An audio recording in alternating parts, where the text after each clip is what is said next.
এরপরে শান্ত আইডি থেকে আপনি লিখেছেন, হজ করতে গিয়ে অনেকে প্রচুর ছবি তোলেন, এটা কি জায়েজ?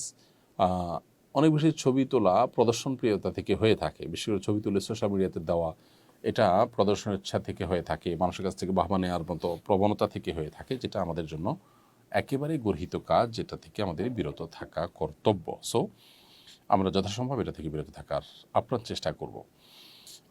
তবে কারণ নিজের কাছে নিজের স্মৃতি হিসাবে ধরে রাখার জন্য তিনি ছবি তুলেছেন, এটা অন্যকে দেখাবেন, প্রচার করবেন, সেরকম মানসিকতা নেই, জাস্ট নিজের কাছে স্মৃতি হিসাবে রাখতে তুলেছেন, সেটা অনেক ওলামাদের মতো জায়েজ, বিশেষ করে ফটোগ্রাফিক ছবি যে সমস্ত ওলামা কেরাম জায়েজ বলেছেন তাদের মতে। তবে অন্যান্য ওলামা কেরাম এটি নিষেধ করেছেন, সব ধরনের ছবি উত্তোলন করাকেই।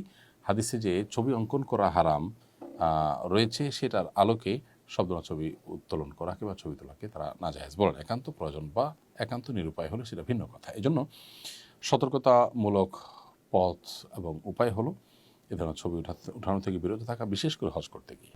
সাবিহা সুলতানা জান্নাত লিখেছেন, আমরা জানি ডান কাত হয়ে ঘুমানো সুন্নাহ, আমি গর্ভবতী, এ সময় ডাক্তাররা বাম কাত হয়ে ঘুমাতে বলেন, এতে কি সুন্নাহ অমান্য করা হবে?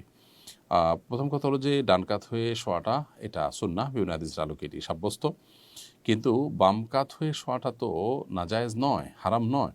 বিশেষ করে আপনি যখন অসুস্থ আছেন তখন আপনি যদি ডান কাত হয়ে শুইতে না পারেন, ডাক্তারের পরামর্শে আপনাকে বাম কাত হয়ে শুইতে হয়, তাহলে সেক্ষেত্রে আপনি স্বাভাবিক অবস্থায় ডান কাত হয়ে শুইলে যে সব পেতেন, এখন বাম কাত হয়ে শুইলে সে সব পাবেন। কারণ অসুস্থ অবস্থায় কোনো আমল করতে না পারলে সে আমলটা যদি সুস্থ অবস্থায় করার অভ্যাস থাকে, আল্লাহ তাআলা সেম সওয়াব দান করেন, বিভিন্ন হাদিসের আলোকে সেটি প্রমাণিত।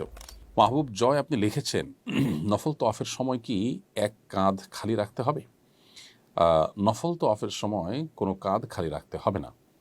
আমরা যেটাকে ইজতেবা বলি ফিকহের পরিভাষায়, ডান কাঁধ খালি রাখা, ডান বগলের নিচ দিয়ে এহরামের কাপড় প্রবেশ করিয়ে তারপর এটাকে বাম কাঁধের উপরে ফেলে রাখা, যেটাকে ইজতেবা বলা হয়। এই ইজতেবা এটা বিধিবদ্ধ তখনকার জন্য যখন মানুষ তওয়াফে জিয়ারা করবে, অর্থাৎ প্রথমবার যখন মক্কা প্রবেশ করবেন এবং ওমরার জন্য যে তওয়াফটা করবেন, সেই তওয়াফে শুধুমাত্র এই ইজতেবাটা বিধিবদ্ধ। এছাড়া ফরজ তওয়াফ যেটি ঈদের দিন হবে অথবা পরবর্তীতে নফল তওয়াফ হবে, সেগুলোর কোনোটিতে আর আসলে এরকম কাঁধ খালি রাখার কোনো প্রয়োজন নেই। তাছাড়া নফল তওয়াফের মধ্যে এহরামও পরিধান করতে হবে না, সাধারণ পোশাকেই থাকবেন, অতএব সেখানে কাঁধ খালি রাখার প্রশ্ন বা প্রসঙ্গ খুব একটা আসে না। অতএব নফল তওয়াফে কোনো কাঁধ খালি রাখা লাগবে না। আসুন্নাহ ফাউন্ডেশন, উম্মার স্বার্থে সুন্নাহর সাথে।